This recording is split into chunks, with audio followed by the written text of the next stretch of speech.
All right, folks, coming up on Roland Martin Unfiltered for Monday, January 14th, 2019. Iowa Congressman Steve King's racist comments in last week's New York Times are still getting him in a heap of trouble. Democratic congressmen have introduced resolutions to censure him in the House, and GOP leadership is also attacking him. We'll give you all the latest on that. But Donald Trump says he's not following this story. Yeah, right. The man who spends half of his day watching the news. Then again, he is watching Fox News, and they're not covering this story. Condemning King is tough for Trump because they both pretty much believe the same thing. And King said it, I sit at the table for Donald Trump when it comes to immigration.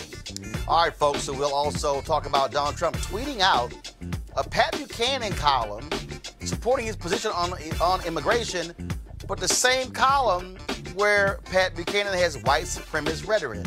Oh, yes, I'm going to be breaking that thing down. Also, some sad news. Florida Congressman Alcee Hastings revealed today that he has pancreatic cancer. And we'll give you those details.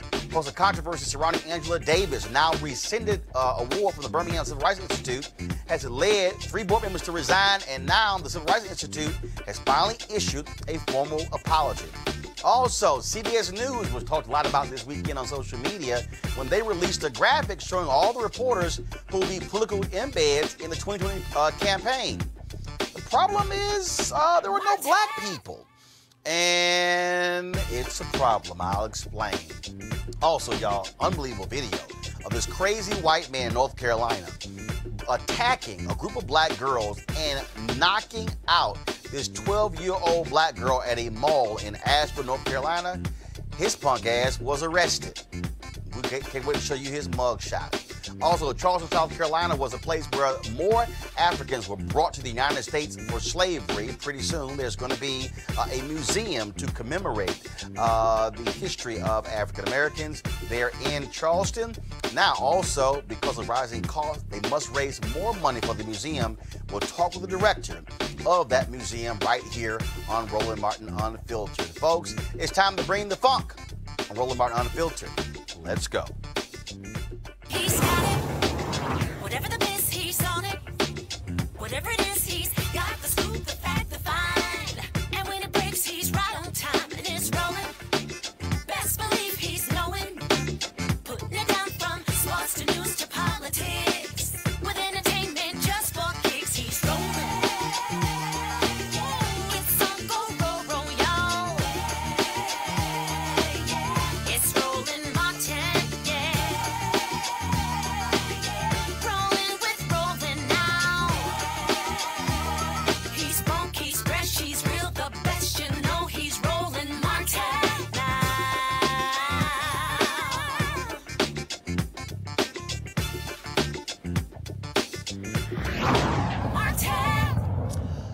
Folks, mainstream media, they have been ignoring pretty much the white supremacist comments of Iowa Republican Congressman Steve King. Media Matters, of course, last week we had him on the show saying 5 times more coverage of a freshman congresswoman from Detroit calling Trump a MF than Steve King's comment? Well, the constant pressure continued over the weekend as Republicans were put in a position where they had no choice but to condemn Steve King, saying that white nationalists, white supremacists, Western civilization, how did that language become offensive? Well, of course, remember on Friday, we had Congressman Tim Ryan of Ohio saying he was looking into filing a resolution for censure. Well, today, Congressman Bobby Rush of Illinois will introduce a resolution to actually censure him. This is what Rush said in a statement. This Congress will not turn a blind eye to its repugnant and racist behavior. Anything short of censure would be shallow. Now, the third-ranking member of the Democratic House leadership team, Congressman Jim Clyburn of South Carolina, is also introducing a censure resolution. He told the Washington Post he was moved to act by Tuesday's 90th anniversary of the birth of the Reverend Dr. Martin Luther King Jr. This is what Congressman Clyburn said. I call this a tale of two kings. We've got to break our silence on these kinds of things. Now, Republicans, of course, they were not so silent about this. Pressure had to be placed upon them. Guess who finally said something today? Senate Majority Leader Mitch McConnell of Kentucky. This is what he told the Washington Post. I have no tolerance for such positions, and those who espouse these views are not supporters of American ideals and freedoms. Representative King's statements are unwelcome and unworthy of his elected position. If he doesn't understand why white supremacy is offensive, he should find another line of work. Now remember, these are the same Republicans who for years have worked with Congressman Steve King, have campaigned for him, have sought his endorsement on many issues, and have ignored his previous racist comments. They spent lots of time on the Sunday morning shows yesterday sharing their views about Steve King. Omar, so I came out at the very moment. That language has no place in America. That is not the America I know, and it's most definitely not the party of Lincoln. Should he be punished for it? I have a scheduled meeting with him on Monday, and I will tell you this. I've watched on the other side that they do not take action when their members say something like this. Action will be taken. I'm having a serious conversation with Congressman Steve King on his future and role in this Republican Party. What does that mean? Because as a leader, there is a number of things you'll see that has taken place. But I will not stand back as a leader of this party, believing in this nation that all are created equal, that stands or continues to stand and have any role with us. Well, you've seen all of our House leaders, from Kevin McCarthy, myself, Liz Cheney, rejecting what Steve King said, pushing back and calling on him to come back and denounce it. I would recommend that Steve King go and read the op-ed by our colleague, Senator Tim Scott, which was very poignant. I will say, George, as they talk about Steve King on the Democrat side, we've pushed back against his comments. There have been many Democrats who have said not only highly offensive things, align themselves with anti-Semites, have called on physical violence. They haven't pushed back on any of that language. We've got to raise the bar on civility, George. We need to call it out on the Republican side and the Democrat side. I've been willing to call it out on both. It's time those Democrat leaders you just mentioned call it out when it happens on their side as well. But yes or no, will Republican leaders call for any action against Congressman King? I would imagine we're going to continue talking about this. This just popped up on Friday. We were very quick to reject those comments. There is no place for hate, for bigotry, or anybody who supports that ideology. It's evil ideology. We all ought to stand up against it. But it's easy when the Democrats condemn a Republican. I don't see the Democrats condemning Democrats on their side who are doing this kind of thing and using this kind of language, George. What Steve King said was stupid. It was stupid. It was hurtful. It was wrong, and he needs to stop it. I think all of us ought to be united, regardless of party, in saying white supremacism, white nationalism is hatred, it is bigotry, it is evil, it is wrong. And I think we need that clarity, and I'm certainly going to urge everyone to provide that clarity. Except he wasn't so clear as to whether or not he would not endorse Steve King in the future. Oh, I'm sorry. Y'all also know that it was Steve King who was chair of Ted Cruz's campaign, right? Yeah. So the question also, will Republicans support the censure? Now, folks, it is 6:12 p.m. Eastern time on Monday. We still don't know what happened in the meeting with Kevin McCarthy and Steve King. So exactly what are Republicans going to do? I don't think they're going to do jack. Okay? Not going to do jack. Because you know what? Guess who also hasn't said anything? The chairwoman of the Republican Party, Ronna Romney McDaniel. Nothing. I've been in her Twitter feed. Haven't seen jack. Donald Trump, up until today, hadn't said anything. Well, today he was off to New Orleans, even though he said he was going to Asheville. He was clueless where this farm convention was. He was asked by reporters about this. He had a brief meeting with the press before he left the White House via helicopter. A reporter asked him whether he had any comment on Steve King's latest racist comments. Here's Trump. I haven't been following it. I really haven't been following it. Do y'all realize how much TV this man watch?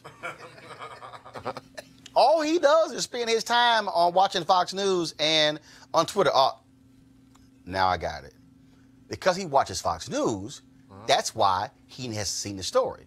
Because Fox News has pretty much ignored the Steve King story. Because it probably appeals to their viewers. I mean, they literally spent no time. In fact, Media Matters said that the time they did spend on this story, they framed it as Steve King fighting critics of the story. Really? Well, this is the man who said he somehow missed this.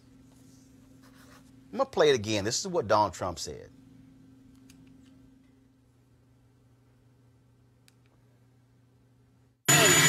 I haven't been following it. I really haven't been following it. Okay, so I'm trying to understand something. So because you haven't been following it, you can't comment? If someone says, this is what Steve King said, you can't offer a comment about that?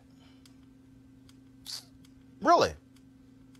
Maybe that's because this is the same president who has no problem quoting a fellow white supremacist such as Pat Buchanan. Folks, this was a tweet that Donald Trump sent out over the weekend as he was trying to rally support for his wall. The tweet says, quote, "Border is eventually going to be militarized and defended, or the United States, as we have known it, is going to cease to exist. And Americans will not go gentle into that good night. Patrick Buchanan, the great people of our country demand proper border security." Now, here's what Trump did not tell you. Why Pat Buchanan wants the wall. In that very same column from Pat Buchanan, he wrote this, quote, "The more multiracial, multi-ethnic, multicultural, multilingual America becomes, the less it looks like Ronald Reagan's America. The more dependently Democratic it will become. The Democratic Party is hostile to white men because the smaller the share of the U.S. population that white men become, the sooner that Democrats inherit the national estate. The only way to greater diversity, the golden calf of the Democratic Party, is to increase the number of women, African Americans, Asians, and Hispanics, and thereby reduce the number of white men." Okay, Pat, here's the real fundamental problem here with your whole, oh my God, they're after the white men. Y'all ain't been using your sperm. That's actually the problem. The problem ain't us. The problem is white folks ain't been getting busy.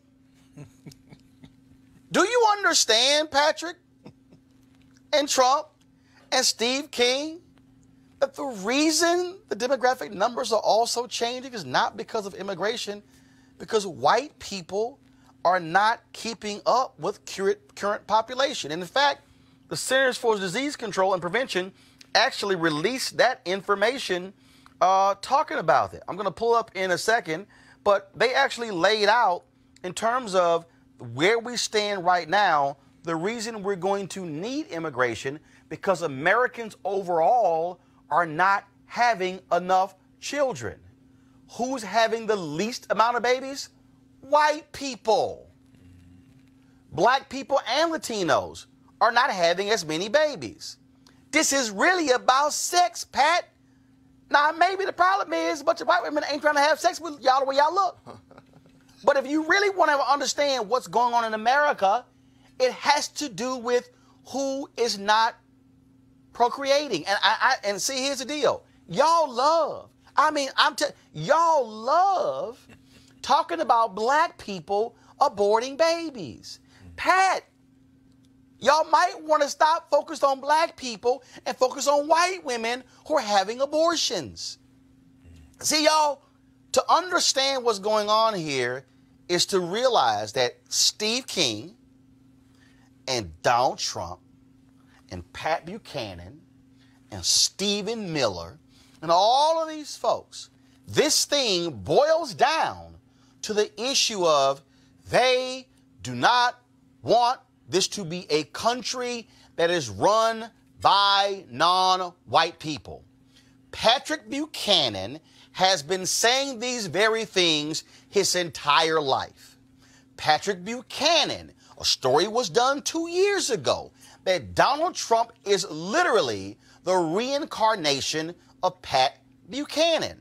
This is no shock that Donald Trump would retweet this comment from Patrick Buchanan in one of his racist screeds because Pat Buchanan has always been afraid of black and brown people taking over. Why? Because Patrick Buchanan is saying out loud what a lot of other white folks actually think. I'm not saying all white people. I'm not saying every white person. But we have to come to grips with this nonsense bullshit from mainstream media that it's white economic anxiety. That's the reason that's going on here. No, it's not. Show me somebody black who doesn't have economic anxiety. Show me somebody Latino or somebody Asian, somebody Native American. No, what is so special about white folks and economic anxiety? It is because we have lived in a white nation. We've lived in a nation where the entire system was set up and established for white people. Every single system, corporate America, NFL owners boxes, Wall Street, education, every single system has set up for that case. When Bill Spriggs was on here last week, what did he say? A white man with a high school diploma is making the same or even more than a black person with a college degree. That is America. And so what they are all saying out loud is, if we could try our best to limit this, and when Trump says all of these presidents did nothing, what he's saying is, y'all let them in the country, and now they're about to overrun us because y'all, by 2043, America is going to be a nation, majority people of color. And folks like Donald Trump and folks like Pat Buchanan and Steve King and Richard Spencer and Stephen Miller and Charlie Kirk, and the list goes on and on and on, and essentially the entire Republican apparatus, they cannot handle this nation not being dominated by white people. My panel, Dr. Greg Carr, Chair, Department of Afro-American Studies, Howard University, Michael Brown, former Vice Chair of the DNC Finance Committee, Eugene Craig, CEO of the Eugene Craig Organization, Republican as well. Eugene, I'll start with you. That's what this boils down to. This is, when you look at what Republicans are doing, Trump has nominated a woman for the seat of Brett Kavanaugh, okay, who wrote some of the most ridiculous stuff on race at Yale when she was in college. They are purposely appointing 34 and 35 and 38-year-old federal judges. So they will be in those positions for the next 40 years, which means that if, I need y'all to understand, if we are 25 years away from America becoming a nation majority people of color, they are appointing individuals who are going to be federal judges for an additional generation. That's right. After we achieve that. That's right. So even when we hit majority people of color, majority in this country, they are appointing individuals who, if they stay on the bench to their 75 and 80 lifetime appointments, they will still be in control of the levers of power when the nation changes. Yep, and the precedence of the rulings and decisions that come out of their benches will live for hundreds of years after they're gone from the bench, which is probably the most dangerous part of that. But if I could take a step back to your initial Steve King comments and tell you what black Republicans are doing. Tomorrow we're going to be releasing a joint letter, about 30, 40 of us, taking a very strong stance against Steve King and putting pressure on the Iowa GOP, the House Leadership Caucus, the House Caucus leadership, and a couple other entities to actually do something about Steve King. We're going to be following that up with a press conference and also sit down with his primary opponent. Michael, I'm trying to make this thing broader because I think people need to understand this, that what Steve King is. First of all, Steve King has been re-elected 9 times. Mm-hmm. Right. Okay, so the people in his district don't care what he says, which tells me that they agree with what he says. If you wanted to run for president on the Republican side, you went to go kiss his ass because you needed his support in Iowa. He's been a kingmaker. What he is laying out, what Patrick Buchanan has always said, what Donald Trump has fully embraced, is literally a racist rhetoric that is targeting those voters. And what they're saying without saying it is, build this damn wall before they come over here and take this thing over. Absolutely. And I think one of the only things they have to figure out, whether it's on the punishment side, and I was just asking Eugene a minute ago, had he heard anything about the Kevin McCarthy meeting and what happened, what transpired? Have you heard anything? No. So punishment has to sting, like we do with our children. It has to mean something so they don't do it again. Whether you take his office away and put him in the annex, in the basement of Cannon, whether you take him off all the committees, or you start having conversations about taking those early primaries out of Iowa.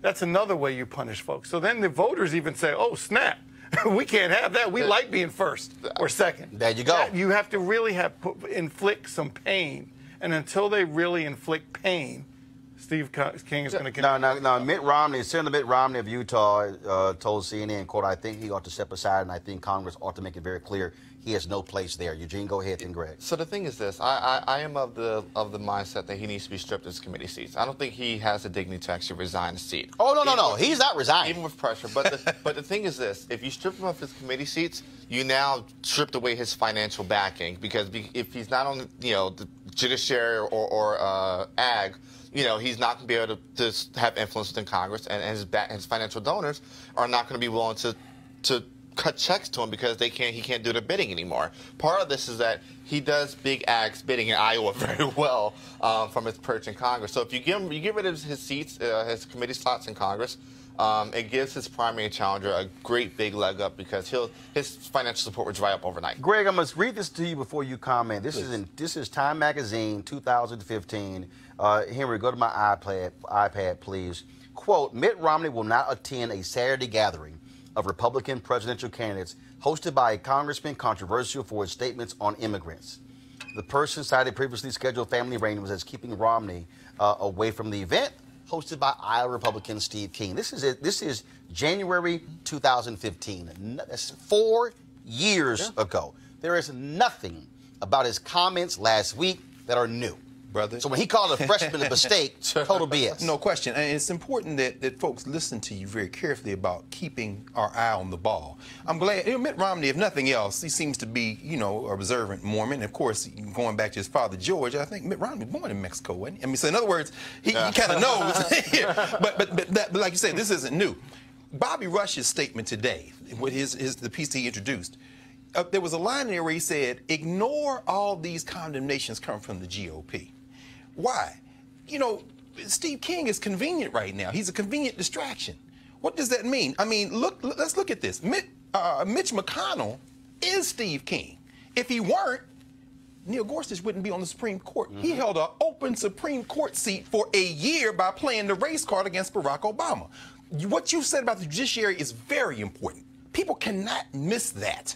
The reason that there is not more funding for Trump after he left-turned on the entire Congress was because the GOP tried to get all their agenda through and let him appeal to this racist base. Anytime they want to open the federal government, they can do it right now. Mitch McConnell will not call a vote to the floor because he has played the race card the whole time. Right. Finally, the only other thing I would say is this.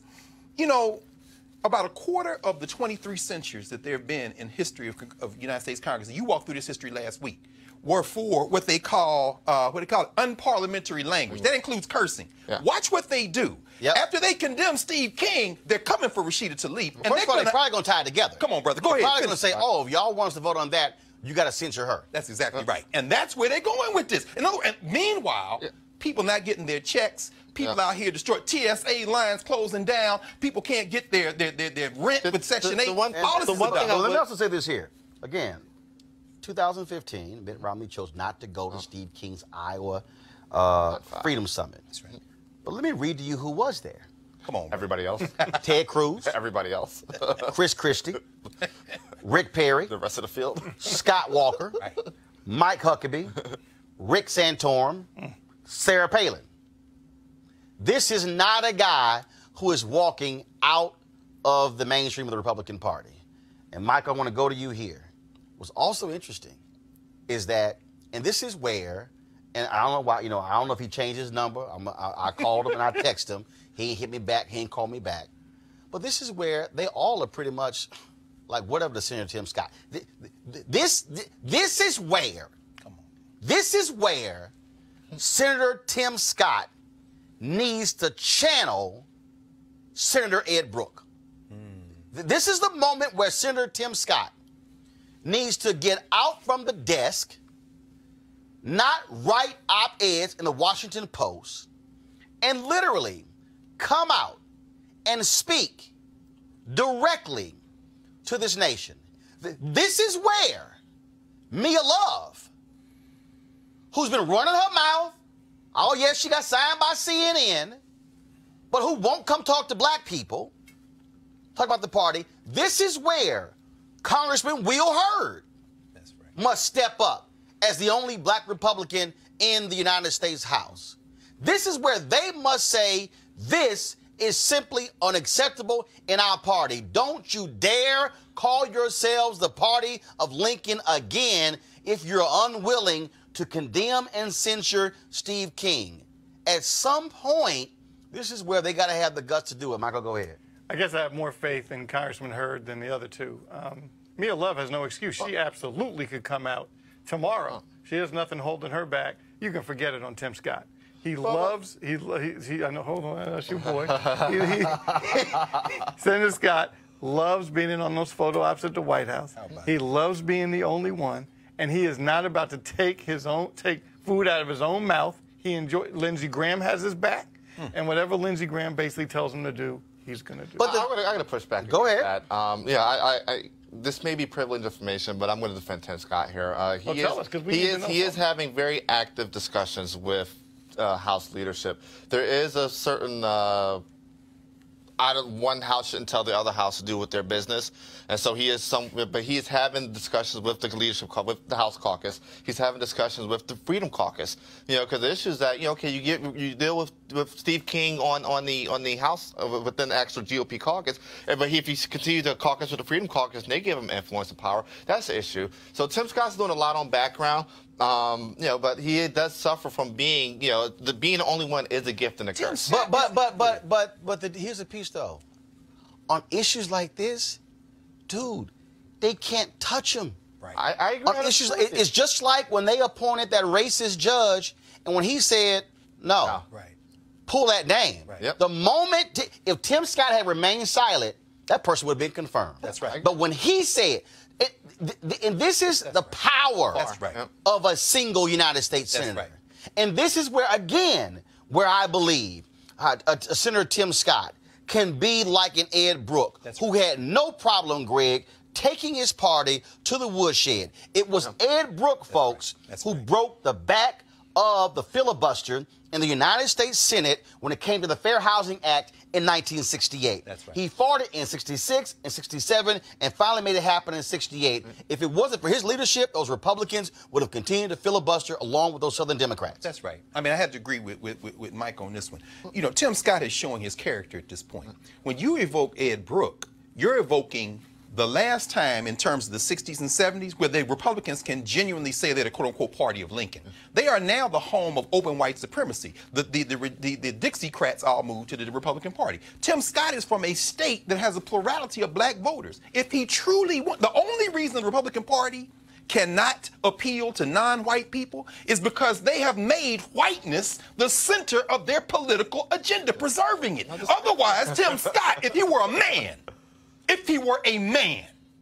he can say what he wants. He can't come from me because I'm a grown man. And just like all the men on this panel and all the women in here, if he were a man, this doesn't apply to a woman either, he would stand up in South Carolina and say this is wrong. And he would stand in the tradition of Ed Brooke, a Republican. But that man, as you said, skinning and grinning at the Rose Garden while they give away tax cuts to billionaires, refusing to call for reopening the federal government when he's got thousands of constituents who are losing their checks as we speak. Tim Scott is showing who he is. I just think that again, I thought his editorial was on point.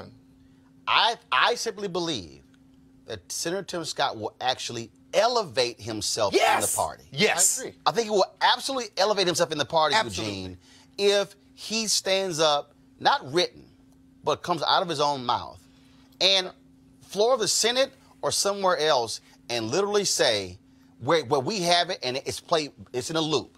Yep. This man does not belong in the party, in the halls. No, not just in the party, in the halls of the United States Congress and not in our party. That's right. I agree with you, and I mean I don't agree with the attacks on Senator Scott's character. I mean, when I'm not attacking his character. You attack this character. I'm not attacking his character at all. I think he's the man. He stand up and say the right thing. But the thing is this: his state is 40+% black, man. It's still developing, and if he were to, it would not be the first time he did it. I can go back to the 3 speeches he gave on police brutality when the entire Congress was jammed up. Was jammed up. Why you mentioned but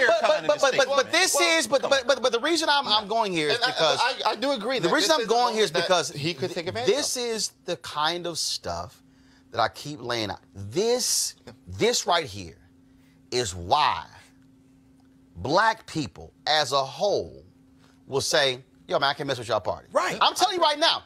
I know some black people, many, who. Young, middle-aged, and old. Yes. Who would literally listen and give the GOP a shot. Absolutely. They don't self-identify as Democrats. That's right. They are not far-left liberal. That's right. Many of them are pro-life. Yes. They love Jesus, going our whole line. Culture conservative. But what happens is, what happens is on this one, they say, this is why I can't mess with y'all. Exactly. Because if you can't even call that dude out, we know you're not going to call out anything else. Which I agree with. I mean, I tell my partner at the time, look, you treat issue that matters to voters, you address it. You know, when it comes to black people, you mess up with us. Watch this, Eugene. Watch this. He's from South Carolina. Later on, Roland's going to do this thing on the museum. Robert Smalls, Robert Elliott. If you want to talk about black Republicans in South Carolina, Tim Scott could rewrite the history of that party in the state by connecting it to the true history of the Republic, if they're serious. Otherwise, stop all that party of Lincoln mess. Stop it now. All right, folks. So we are waiting to hear what Congressman Kevin McCarthy does in his meeting with Congressman Steve King. So we'll see what happens. All right, folks, going to a break right now. When we come back, we're going to talk about, the museum opening in Charleston. And also we'll talk about this crazy white man actually punching his sister, 12-year-old. This punk ass is now in jail. I'll be back on Roland Martin Unfiltered in just a moment. You want to check out Roland Martin Unfiltered? YouTube.com/Roland S. Martin. And subscribe to our YouTube channel. There's only one daily digital show out here that keeps it black and keep it real. It's Roland Martin Unfiltered. See that name right there?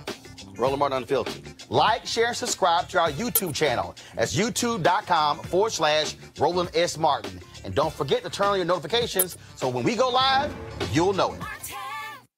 All right, a lot of people out there, of course, who had all these New Year's resolutions with the first of the year. We know what happens. They promise to eat better, and then they want to go work out and start walking more, and they want to put down the ribs and the fried chicken and the cakes, and then that's like a last about 3 days, and then it's all good. Well, the issue for a lot of us is, where do you start? Now, D-Herbs Cleanse is one of the ways that some folks look to. I've actually done it a couple of times, and I'm currently doing it right now, and so I know the doc who developed this, and again, it's a full body cleanse.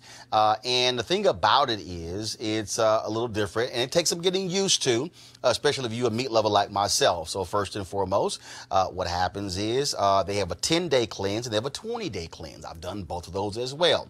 What you do is, it's all a matter of which one you do, raw fruits and vegetables. That's it. So no processed foods, no fried foods. You can't have meats, any of those things. You can't even have cooked vegetables.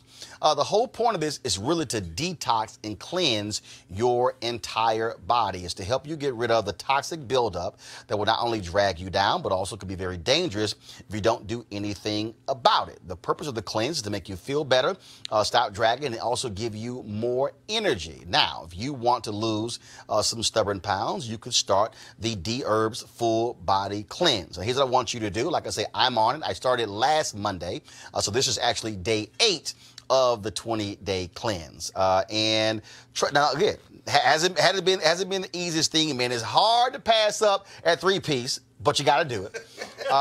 And so down 11 pounds since last week. But again, it's all about cleansing your system. So this is what I want you to do right now. I want you to go to dherbs.com. That's DHERBS.com, and use the promo code Roland. You will get a discount at your checkout. Again, it's dherbs.com. You can also call 866-4DHERBS. That's 866-4DHERBS. 866-4DHERBS. Again, use the promo code Roland. This is all about, again, you starting off the new year, 2019, trying to be a new you. Of course, y'all been on Instagram and social media. You've seen all these photos with the hashtag 10-day, what is it, 10-year challenge. Folks showing what they look like 10 years ago compared to now. Well, guess what? If you do this, your 10 years from now could look a hell of a lot different than some other people as well. And so we want you to try the D-Herb Cleanse. I want to hear your stories as well. If you do it with me, I want you to hit me on Instagram, on Twitter, on Facebook. Let me know how you're doing with it. And it's certainly a great thing that we can all do together. It's all about just restarting you, getting you ready for a great 2019. Again, go to dherbs.com and use the promo code Roland, and we'll see how it all goes. All right, folks. Florida Democratic Congressman Alcee Hastings, of course, a former federal judge, announced today in an email that he was being treated for pancreatic cancer. In the statement, read in part, he said, "Now that I have begun treatment, I feel hopeful about survival and about my ability to continue serving my constituents of Florida's 20th Congressional District and the nation." Now, of course, Hastings is 82 years old, and he is certainly in our prayers. We have reached out to him, and hopefully we will have him on the show very soon. All right, folks, let's also talk about Birmingham. We covered, of course, last week all the drama with the Birmingham Civil Rights Institute rescinding the award they were going to give Angela Davis next month. Now, of course, as a result of that decision, caused a huge uproar when they made the decision. 3 board members actually resigned as a result. And the Institute has finally released a statement. Finally, speaking as the entire Institute, quote, "Each member of the board of the Birmingham Civil Rights Institute deeply regrets the impact that the handling of the Reverend Fred L. Shuttlesworth Human Rights Award has had on Dr. Angela Davis, the city of Birmingham, and many others who have been impacted by our handling of the award. We are sorry. We acknowledge that the culmination of our decisions and actions has caused division in the community and compromised the good name of the Birmingham Civil Rights Institute on the world stage. Regardless of the outcome of our vote, many have rightfully questioned our selection process, which we vow to improve. In hindsight, more time, conversation, and consideration of diverse viewpoints should have informed our decision to rescind our nomination, and we were silent for far too long afterward. Again, we accept responsibility and are sorry." There are many lessons we are already learning from the situation in the coming weeks. We will take steps to learn even more. We ask you to still maintain your support of the Institute as we attempt to regain your trust and learn from this experience. Thank you. Really? I guess some people thought I would be satisfied with that statement. But let me go back to something in this statement. Pull it up, please.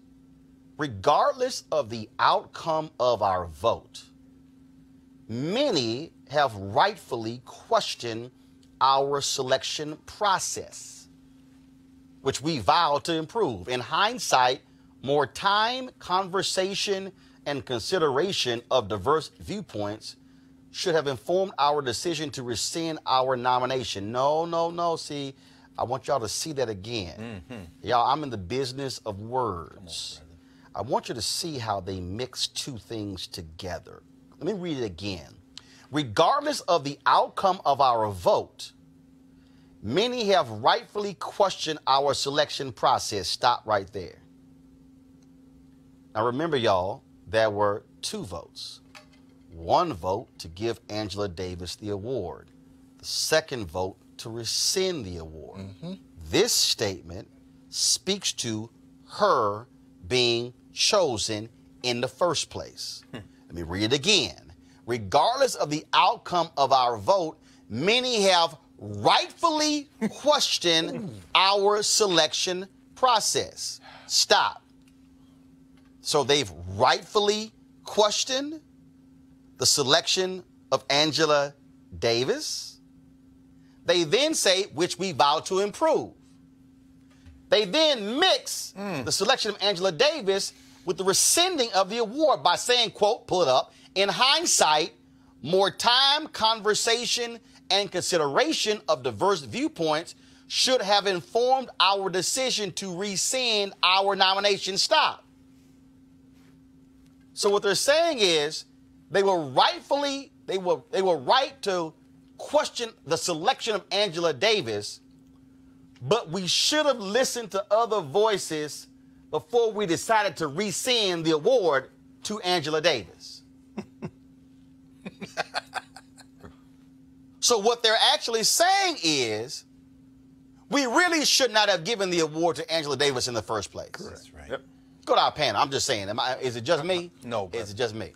One of the third rails of American politics is this boycott, divestment movement with Palestine and Israel.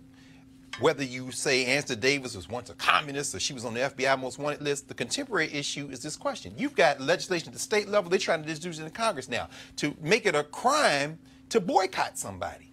Clearly, what you just parsed for us speaks to the politics and the economics behind the Birmingham Rights Center. And finally, how ironic is it that boycotts is the reason that the civil rights movement took off in the first place? What would Fred Shuttlesworth think right now in his name that they would do what you just said? I just knew I was just going to overlook that. Well, I don't think they were planning on that statement to be broken down live on national airways. No question about it, brother. Well, they thought I was going to be pleased with the top and the bottom. Yeah. No. I read the stuff that's in the middle, too. Reading is fundamental, brother. It's very similar to how 40, I don't call Trump president, I call him 45. Yes, sir. How 45 talks to his voters like they're stupid. And that statement was very similar until you broke it down. And hopefully your viewers, that's why the show is so important, because your viewers now get to see, oh, snap. That's right. That's what that statement said. Yeah, you apologizing because you got your behind kicked as a result of you rescinding the award.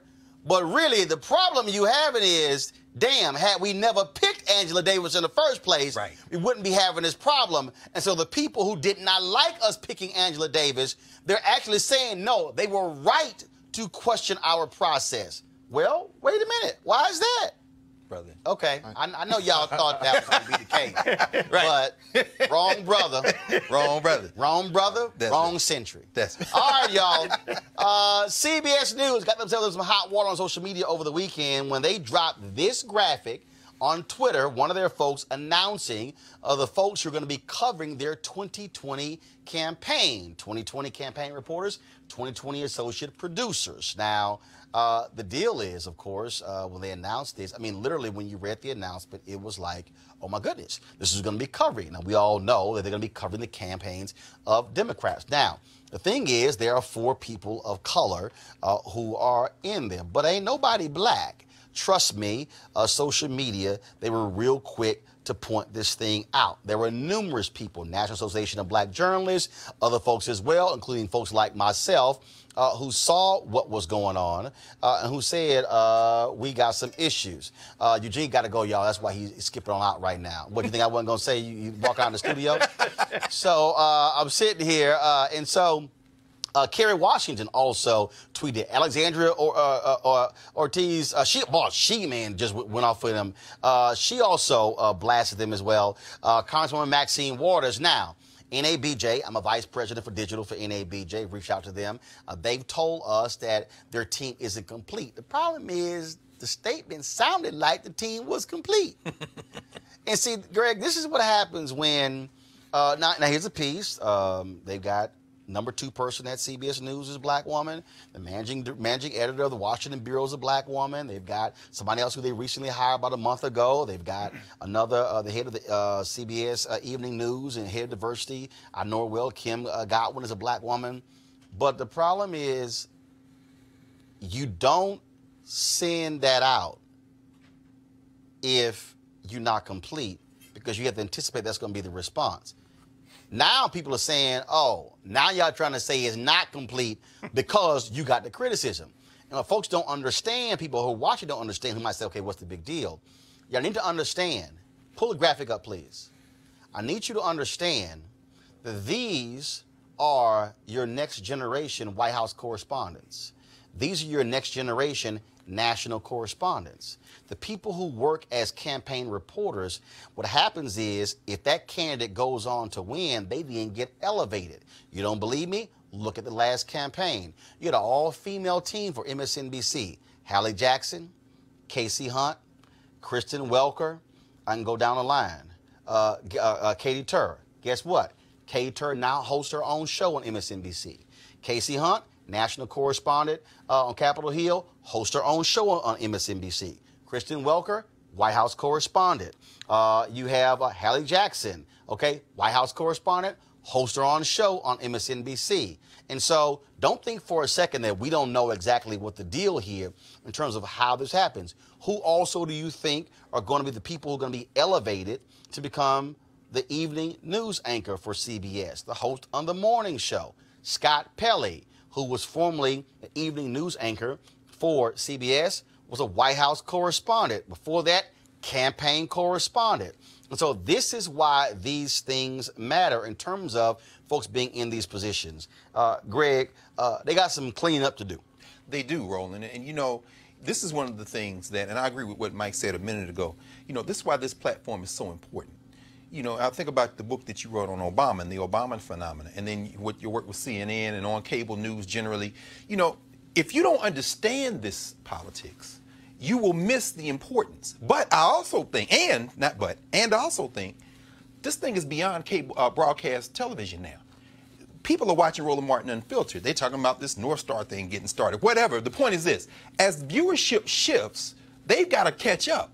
They could take a step back into the 20th century and become completely obsolete. But the only last thing I'll say is, I think this is something you might have to devote an hour or two on Roland Martin Unfiltered to helping people unpack, because as I'm looking at what happened to Ebony and didn't happen to Ebony, what happened to TV1 didn't happen to TV1. Black media matters. It isn't just a matter of having a few reporters plugged in. This platform, nobody's going to walk through what you walk through on this show like you walk through it. We have to do both. We have to walk and chew gum, but I think you're going to probably have to do this another dozen times. Oh, no, Scott, because I mean, here's the deal. Here's the deal, Mike. And you understand this, and I need people who are watching to understand this, especially a bunch of y'all who are not even born. First of all, for mainstream media outlets, it's only recent, and when I say recent, I'm talking about 30 years, that black people are covering national campaigns. Okay, guess what changed all of this? 1984, when Reverend Jesse Jackson Sr. ran for the Democratic nomination. That was the first time these media outlets, and you want us, we can call them Sylvester Monroe, the late George Curry, and a couple of others. George Curry at the time was working for the Chicago Tribune. Sylvester Monroe was with Time Magazine. They were assigned to the campaigns of Reverend Jesse Jackson Sr. Milton Coleman, who, with the Washington Post, was assigned to the campaign of Reverend Jesse Jackson. Remember the whole Hymietown comment? That was made to Milton Coleman. Was Barbara Reynolds doing Barbara Reynolds, I don't know if she was covering it, but same thing. She got a platform. Had a platform. Did it after that. And so what I need y'all to understand why these things matter is because when you are on these campaign teams, you are elevated. Reverend Jackson then runs again in 1988. That led to more African Americans being picked to be on these campaign teams. And let me just give y'all that before Michael comments. I just need y'all to understand, how this whole thing works. So let me just go ahead and break it down. So I started making appearances on CNN in 2002. 4.5 years of free appearances. We trying to knock the door down, down. And so then in 2007. It was 2007. 2006, we get the shot. I go do somebody else's pilot. And so then all of a sudden, I do very well in the pilot. Then somebody goes, hey, who's that guy right there? Then we start talking. And I get signed at CNN in February of 2007. And let me help y'all out. So, and just so y'all know, I put this in my book on Obama, but the CNN people asked me to take it out because it made them look like fools. So what happened was I get signed by CNN through New York, okay? But the political team, it all runs through D.C. The political team didn't want to use me. The political team was like, oh, this is just some radio dude out of Chicago because they couldn't read the resume. And so what happened was they said, well, like, you know what, we ain't going to use this brother. Okay, so here's what happened. We go through 2007, I'm doing various stuff. Obama announces. They really ain't trying to use a brother, okay? They ain't using me to talk politics. I'm talking religion, all kind of other stuff. They ain't trying to use me. We get to 2008. So the first night we got a primary is Iowa, all right? I'm sitting here debating Bill Bennett on CNN earlier. Me and him are going at it. I'm kicking his behind. And then when we got done, Sam Feist, who was deputy bureau chief, who's now bureau chief of CNN, comes down to walk Bill upstairs to see the set. Let me just reset that, y'all. Wow. Me and Bill were doing a segment together. He comes down to get Bill, who's standing right next to me, and to walk him up. I said, what the hell? I'm going to follow right behind y'all and walk up my damn self. So I was supposed to be debating James Carville that night, but Carville got suspended from our team because him and Paul Bagaglia was still helping Hillary Clinton. So I was like, yo, who am I debating? We'll figure that out later. Let me help y'all understand this here. So what then happens is we're sitting here on the set. They don't even tell me what time they bringing the food downstairs. They don't tell me where to find the exit polling data. So I come down from my office on my own. All right, no sweat, okay? So election night, Iowa. Yo, we go break, 7 o'clock. I'm off on the sideline. They got the A team on, okay? 7:30, nothing. 8, nothing. 8:30, nothing. 9, nothing. I'm emailing, and so people are on the air saying, oh, well, like Obama, we don't know where he is tonight watching election results. I sent an email. He's having dinner with friends and campaign staff right now. And then Booker goes, oh, my God, Stephanie Katubi. Oh, my God, that's great. And so then about an hour later, when he wins, okay, Obama has won. We don't know when he's coming to the convention center. I'm like, he's going to be leaving the restaurant in 20 minutes. Then they're like, oh, my God, who are you talking to? I said, the person sitting next to him at dinner. I said, if y'all asses put me on the air, y'all will get all this information. Yes, sir. And so what then happens is Stephanie Katubi goes down to the next floor below us and we need to get this guy on the air. They ain't trying to have me on the air. I'm going somewhere. I just need y'all to understand.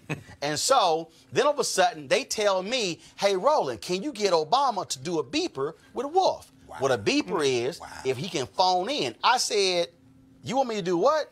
I need y'all to understand what I'm telling y'all. I wasn't on the air, y'all. Come on. I was off air. But you asking me to use my relationship to get Obama to come on the air, interview with Wolf? I said, if Obama come on the air tonight, talk to anybody, he talking to Roland and Wolf. Yes, sir. Not just Wolf. I didn't call the Obama campaign. I said, I bet not see y'all asses on TV tonight talking to him. Y'all, I'm telling you, I said that. Y'all, I didn't get on till 10:30. Got on for about 8 minutes, okay? And they put me on with Carl Bernstein. I was like, okay, I said, how y'all rolling? I didn't get on. So check this out. So the next day, Obama goes to New Hampshire. He'd already promised me an interview for the radio station, okay, for WVON radio. I then go, all right, cool. So then I'm like, well, damn, I had a morning show. I was on from 6 to 10. The interview was going to be at 2 o'clock. Hell, I'm already off the air. So I'm sitting in my office, and I go, I know what we going to do. Last night, they wanted me to do a beeper between Obama and Wolf, have him call the control room. I'm going to interview Obama from the same set that Wolf was on last night, and I'm going to stay in the same spot he was in last night. And so we going to record this sucker for radio, but I'm going to do it like it's a TV interview. So I hit the CNN people. I was like, okay, so here's how we going to do it. I got a radio interview with Obama. We can do it for television. We can put his photo on the wall. I can do the interview, and we can have it for radio and also have it for TV. Now, they hype. Y'all don't understand. Obama didn't talk to nobody. He gave no interviews the day after ours because he lost his voice. I'm the only interview in the country he did. So they all excited. Y'all, they all hype. Oh, yeah, we love Roland now. Okay, so all of a sudden, I do the interview. They come back, Patricia DiCarlo, producer in D.C. Roland, oh, man, this is great. Can we call this a CNN exclusive? I said, nope. You can call it a WVON Radio Roland Martin exclusive. You got the interview because I work for y'all. But the interview was for WVON. Wow. The voice of the Negro. Put it on. Got the interview. They used to call it. I walk into the office of John Klein, the president, and he goes, I'm going to put a bug in the ear of Sam Feist for them to get you on more. And that's why, after Iowa, after that on a Friday, y'all saw me on all of the major panels because I had, as a reporter, access via connections. I was a journalist. They didn't have any of it. Michael, that's why black media matters. I don't know what I'm supposed to say after that. Come on, bro. Support Roland Martin Unfiltered. Absolutely. And go online and do the $50. No the whole question. thing. One thing you said, Professor, when you were talking about Ebony, I thought you were going to say Jet, too. Oh, yeah. The whole JPC empire, brother. But I think, Roland, what's happened, the CBS issue, I think we have gotten so caught up. When I say we, just everybody, I don't mean any grouping specifically, so caught up in we're overcompensating for kind of, I hate to even use this term, who's best for the merits to be the next wave of reporters. Right. It's okay to say if they're going to be 10, we need to have a certain amount of Latino cats. We need to have some brothers on there and some sisters. And then it also reminded you when you mentioned they wanted to use you for the interview. I remember April Ryan. Oh, yeah. A couple months ago, Trump or Sarah Sanders, one of them said to April, hey, April, can you give me a meeting with Congressional Black Caucus? Yeah. No. Trump asked in the press conference. That's what I do. Sarah or Trump. I wasn't sure who did. That's right. So you're exactly right. And sometimes it's okay to say, you know what? We need to have our panel look like America. Yeah, it's just very simple as that. And so I just want, and again, y'all, they told me don't put that in the book. I mean, it's right. Rick Davis, the head of standards and practices, said don't put this in the book because it's going to make us look stupid. I'm like, because y'all were stupid. I'm like, you dumbasses should have put me on the air. Well, yeah, but don't put it in the book. So now y'all know what actually happened. All right, we'll see what happened there. That's right. All right, so, trust me, I got some others. Y'all know I do. All right, folks, Charleston, South Carolina plays a huge role in African-American history. More enslaved African captives arrived in the U.S. and were sold there than any other place on U.S. soil. Soon there will be a museum that tells the untold experiences of Americans of African descent. Here to discuss, the International African American Museum, soon to be located in Charleston, South Carolina, is its president, Michael Boulware Moore. Michael, how you doing? Doing great, thank you. So how are you? So, Michael, I had you on my previous show, and when you guys were starting, and so where are you now? I was reading a story the other day where you now have to raise another $10 million. Yeah, we are working hard. But first, let me just take a moment because the conversation you were just having about the media is really so important. History is essentially the stories that we tell about ourselves, about our communities, about life. And unless there are people unless there are, let's just keep it plain, unless there are African Americans in the room telling these stories, at least adding perspective to these stories, then our history automatically gets warped. So you're absolutely right. Black media matters. And the stories that you told before is the perfect illustration of that. But back to the question that you asked, we're working really hard. We actually had an announcement in August where we had reached our fundraising goal. It's a $100 million project, including the value of the real estate. And we thought that we were there and hired our general contractor that has been out pricing all of the different, accepting all the bids and all that. And, you know, as a result of inflation generally, but, you know, tariffs and the fact that Charleston is a very, very hot market, we've got to raise another 10 million or so. Now, we've been continuing to work hard, and we have already raised a good deal into that 10 million, working hard to close the gap. Because we are affiliated with the city of Charleston, because we are in partnership with them, we actually have to have all the money in the bank before we can break ground. So it's very critical. It's a little bit of a curveball, but like I said, we've got good momentum. We're working hard, and we're looking forward to hopefully breaking ground sometime later this year. So explain to people the difference about, like I said, I had you on before, but for folks who are watching this for the first time, the difference between the International African American Museum you're going to have there in Charleston and the Smithsonian Museum of Smithsonian Museum as here in Washington, D.C. Well, a number of things, and the Smithsonian National Museum of African American History and Culture, their executive director, Lonnie Bunch, is one of our biggest fans, because what he says is that we've got all this history in our museum, but unless you go to where the history happened and see that history interpreted and told there, then it doesn't really, it sort of undercuts what he's trying to do. We are building an African American history museum on the spot largely where that history began. It's where almost half of all the enslaved Africans who came to the United States throughout the course of the entire transatlantic slave trade, where they took their first steps, where they landed, more enslaved Africans arrived there and were sold there than any other place in America. So it's sacred ground. It's a powerful context for what we're trying to do. A number of other differences.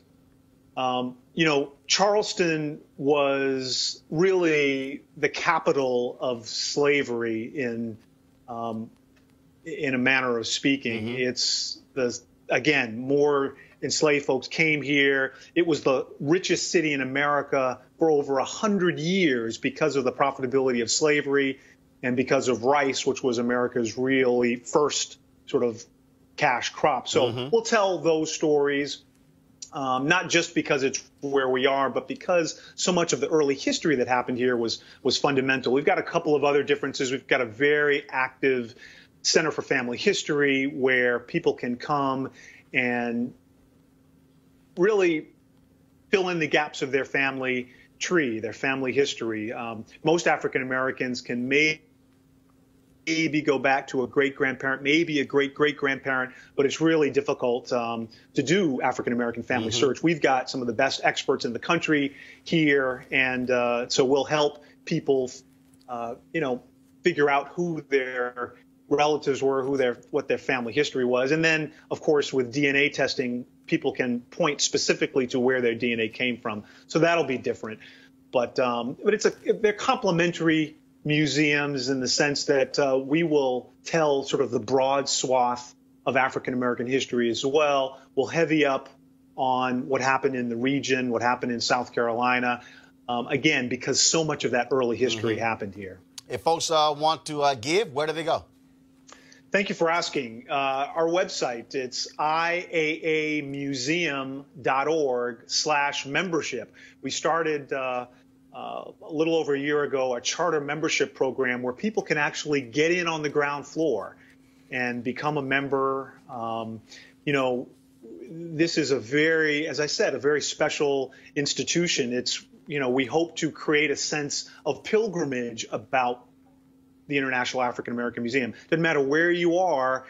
We've done the genealogical research. There's a greater than 99% probability that all living African Americans have at least one relative among the almost half that landed here. So it's that common place where we can go and sort of pay homage to our original American ancestors. All right. IAAmuseum.org/membership. All right, Michael. And if you break ground soon, when are you planning to open this?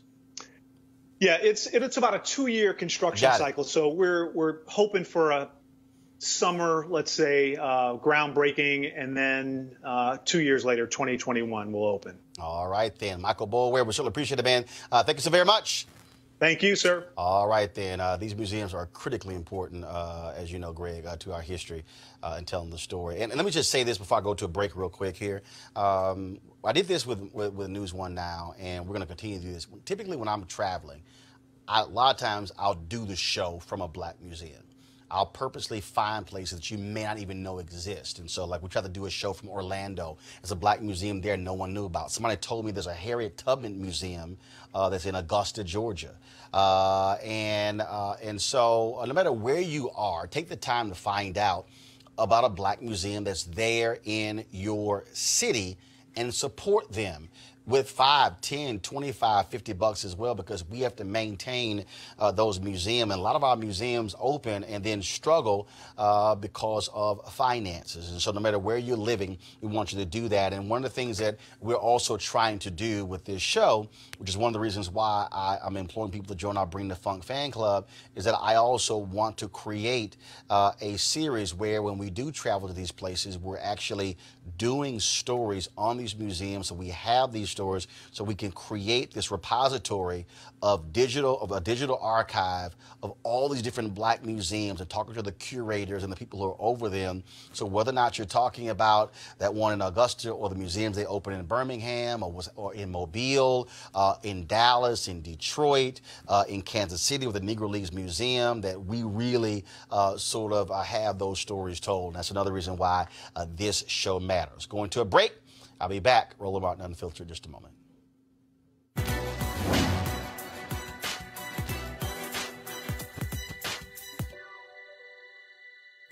There can be no true black political liberation without religious and cultural liberation. Minister and academic Garrett Wilmore.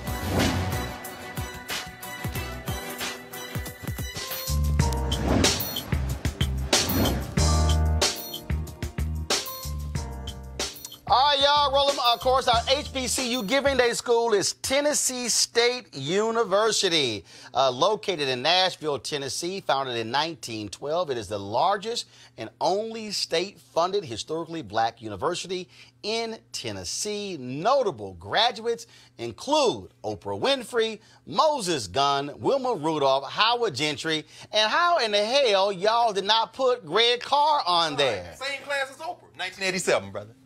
How did you do it? That's all right. Everybody at Howard, y'all understand it's blue and white, but y'all getting taught by Tennessee State. Roland Martin is representing my. I'm just saying. So just want to let y'all know. You, brother. Just so y'all know. So what happened was last week. I hit President Glenda Glover. She, of course, Dr. Glenda Glover. She's also international president of Alpha Kappa Alpha Sorority Incorporated. And I said, I'm going to do Tennessee State on Monday. I said, when I spoke there several years ago, y'all gave me an Afghan. I can't wear that. So she said, yeah, I'm going to put a hoodie in the mail. It'll be there tomorrow. I got it on Friday. And so that's why I'm representing Tennessee State today. And so hope is good. I can't wait to go back. And speak, it's been years since I spoke there.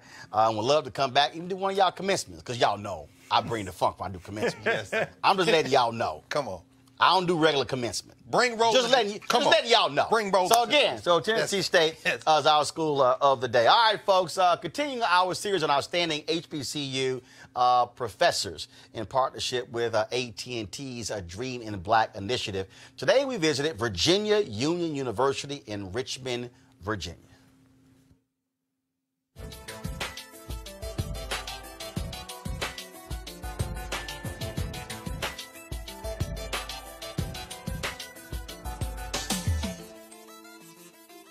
how are you preparing students for a different world we're living in? This is not, I mean, we're seeing church membership on the decline, people actually watching online.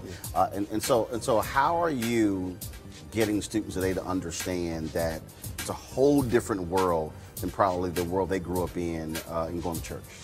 What we're doing is we're really training the next generation of religious and faith leaders, not only for congregations but also for communities.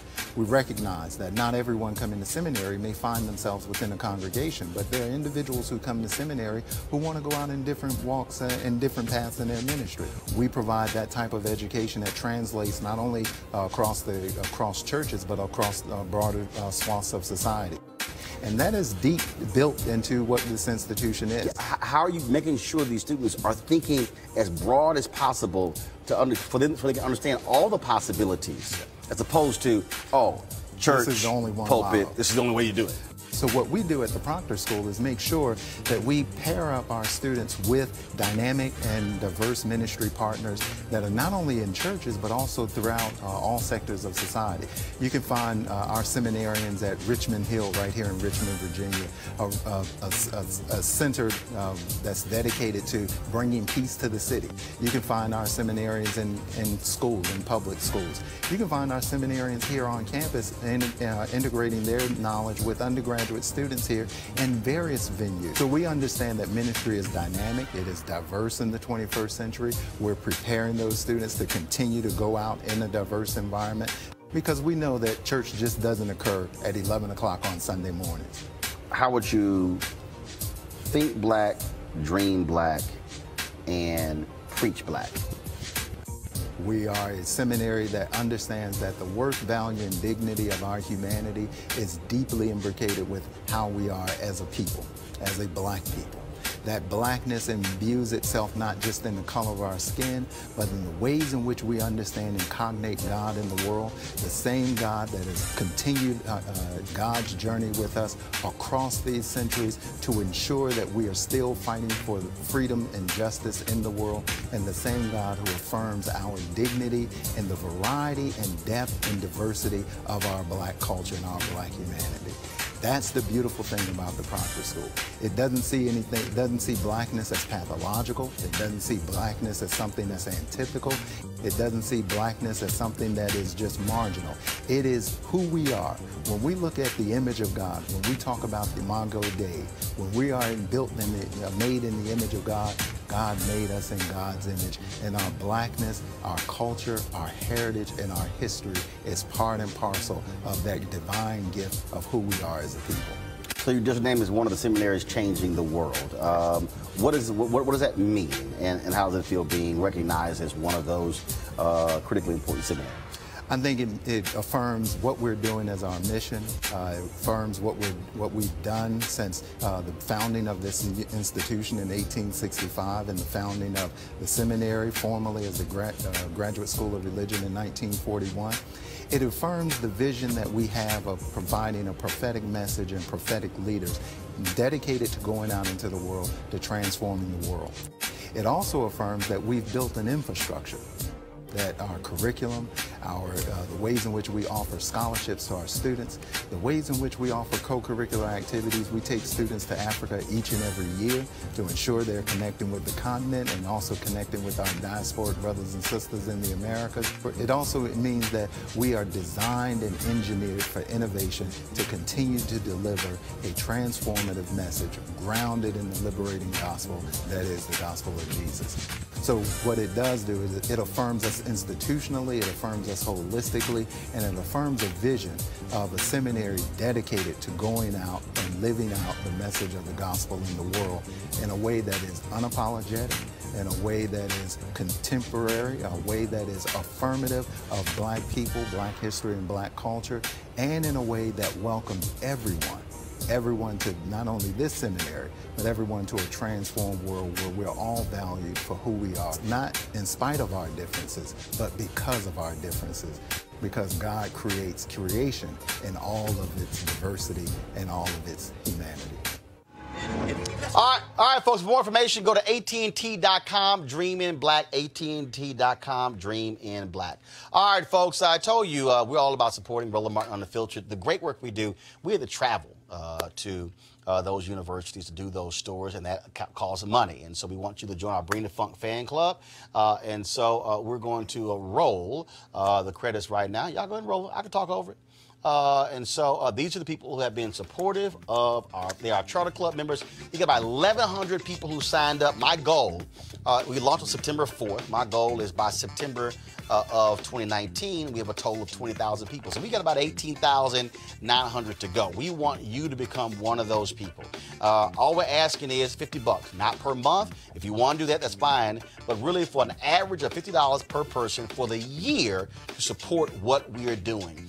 If we hit 20,000, that's $1 million that we'll raise that really makes all this possible. We have plans, of course, to travel all across the country. We've got elections coming up. We're going to be having town halls with presidential candidates, all kind of stuff. None of that stuff can happen without you. We've got our advertisers who are one hand, but that's not going to make all the dollars necessary. So please, we want you to go to RolandMartinUnfiltered.com to join our fan club. I'm going to just tell y'all a story. I had a sister who's 91 years old from Long Island, New York, who's watched me on TV One, whose daughter told me what I was doing, and this woman said, your voice is so important. She enclosed a $500 check to make this show possible before we even launched this show. That tells you right there the commitment. She was 90, she's 91 years old. And so we want you to join us. So if you go right now, look, we got Cash App, we got Square, we got PayPal, all those different sources. Now, some of y'all have also been saying, why am I not on Patreon? Patreon is a place to place content. Well, I don't need Patreon to place content. And so that's why we're not on Patreon. You can go to our website and join us directly to get your name on this list. And you know there's some other people out there who love talking about black folks, but they name it on this list, but I ain't gonna go call them out right now. Y'all can see for yourselves. But we want you again to get your name on this list. And so every week we're gonna roll these credits of the people who are supportive of this show, making it possible. And so we want you to go to RolandMartinUnfiltered.com. I'm going to be broadcasting. I'm speaking North Carolina Central on Wednesday. I'll be broadcasting the show from there. I'm speaking to the Decatur, Illinois NAACP on Friday. I'm going to be broadcasting the show from there as well. We've got NAACP Image Awards coming up. We'll be broadcasting from there. So we got some great things lined up. Also, I'm going to be at the NBA All-Star Game in Charlotte. We'll be broadcasting from there as well. And so we've got a lot of things lined up. We want to bring you the type of stories nobody else is bringing. For the third day in a row, we spent 35 minutes talking about Steve King. I can guarantee you we've done more on Steve King than all these other cable networks combined. And then we talk about the International Museum. We talk about these HBCU professors. Nobody is doing the kind of stuff that we do 5 days a week on Roland Martin Unfiltered. So we want you to support us. And folks, let me just say it, like right now, as I look right now, it is, let's see here, it is 600. We had 735 of y'all who were on YouTube right now. We've got, let's see, about 150 or so on Periscope, about 230 on Facebook. That means that if every person who's watching right now literally gave, we would double our donors just today. So go to RolandMartinUnfiltered.com. We certainly want you to support this show to make this thing possible, because trust me, I've got some stuff in 2020 that's going to blow y'all away, but we can't get to 2020 unless we get through 2019. And so RolandMartinUnfiltered.com. Want to thank Eugene, want to thank Michael, want to thank Greg for being on the show.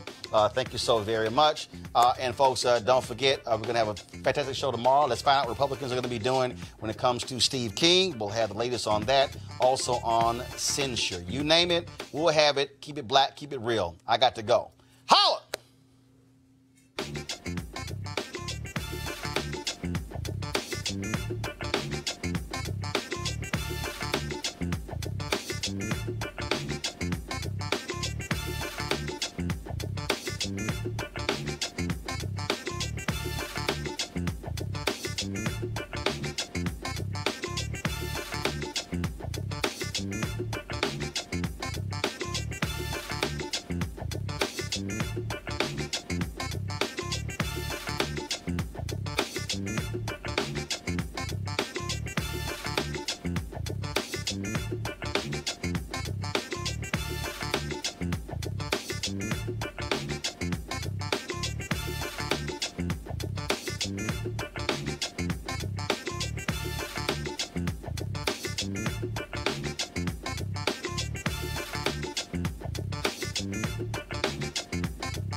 You want to support Roland Martin Unfiltered? Be sure to join our Bring the Funk fan club. Every dollar that you give to us supports our daily digital show. There's only one daily digital show out here that keeps it black and keep it real as Roland Martin Unfiltered. Support the Roland Martin Unfiltered daily digital show by going to RolandMartinUnfiltered.com. Our goal is to get 20,000 of our fans contributing $50 each for the whole year. You can make this possible. RolandMartinUnfiltered.com. You want to check out Roland Martin Unfiltered?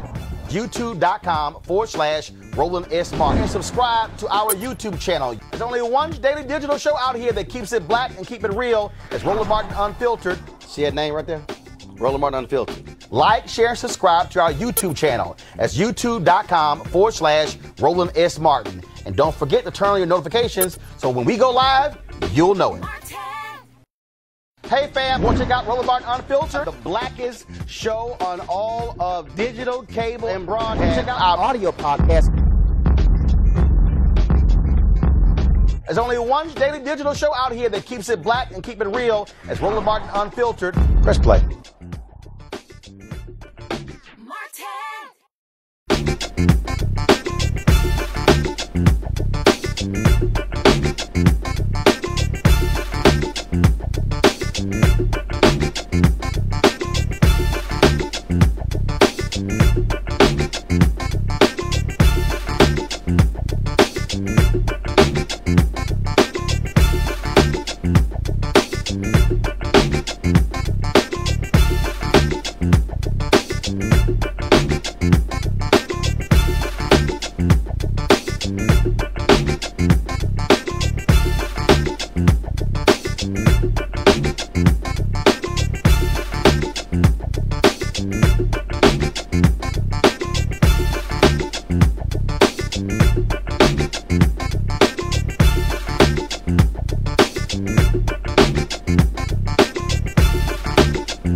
All right, folks, coming up on Roland Martin Unfiltered for Monday, January 14th, 2019. Iowa Congressman Steve King's racist comments in last week's New York Times are still getting him in a heap of trouble. Democratic congressmen have introduced resolutions to censure him in the House, and GOP leadership is also attacking him. We'll give you all the latest on that. But Donald Trump says he's not following this story. Yeah, right. The man who spends half of his day watching the news. Then again, he is watching Fox News, and they're not covering this story. Condemning King is tough for Trump because they both pretty much believe the same thing. And King said it, I sit at the table for Donald Trump when it comes to immigration. All right, folks, so we'll also talk about Donald Trump tweeting out a Pat Buchanan column supporting his position on immigration, but the same column where Pat Buchanan has white supremacist rhetoric. Oh, yes, I'm going to be breaking that thing down. Also, some sad news. Florida Congressman Alcee Hastings revealed today that he has pancreatic cancer. And we'll give you those details. Plus, a controversy surrounding Angela Davis, now rescinded award from the Birmingham Civil Rights Institute, has led 3 board members to resign, and now the Civil Rights Institute has finally issued a formal apology. Also, CBS News was talked a lot about this weekend on social media when they released a graphic showing all the reporters who will be political embeds in the 2020 campaign. The problem is there were no black people. And it's a problem. I'll explain. Also, y'all, unbelievable video of this crazy white man in North Carolina attacking a group of black girls and knocking out this 12-year-old black girl at a mall in Asheville, North Carolina. His punk ass was arrested. We can't wait to show you his mugshot. Also, Charleston, South Carolina was a place where more Africans were brought to the United States for slavery. Pretty soon, there's going to be a museum to commemorate the history of African Americans there in Charleston. Now, also, because of rising costs, they must raise more money for the museum. We'll talk with the director of that museum right here on Roland Martin Unfiltered. Folks, it's time to bring the funk on Roland Martin Unfiltered. Let's go. He's got it. Whatever the miss, he's on it. Whatever it is, he's got the scoop, the fact, the find. And when it breaks, he's right on time and it's rolling. Best believe he's knowing. Putting it down from sports to news to politics. With entertainment just for kicks, he's rolling. It's on go, roll, roll, y'all. It's rolling.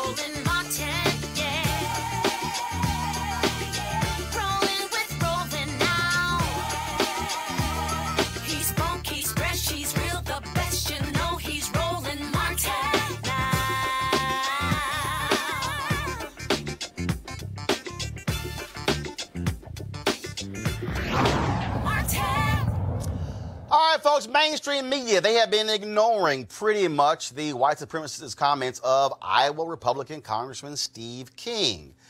Media Matters, of course, last week we had him on the show saying 5 times more coverage of a freshman congresswoman from Detroit calling Trump a MF than Steve King's comment. Well, the constant pressure continued over the weekend as Republicans were put in a position where they had no choice but to condemn Steve King, saying that white nationalists, white supremacists, Western civilization, how did that language become offensive? Well, of course, remember on Friday, we had Congressman Tim Ryan of Ohio saying he was looking into filing a resolution for censure. Well, today, Congressman Bobby Rush of Illinois will introduce a resolution to actually censure him. This is what Rush said in a statement. This Congress will not turn a blind eye to its repugnant and racist behavior.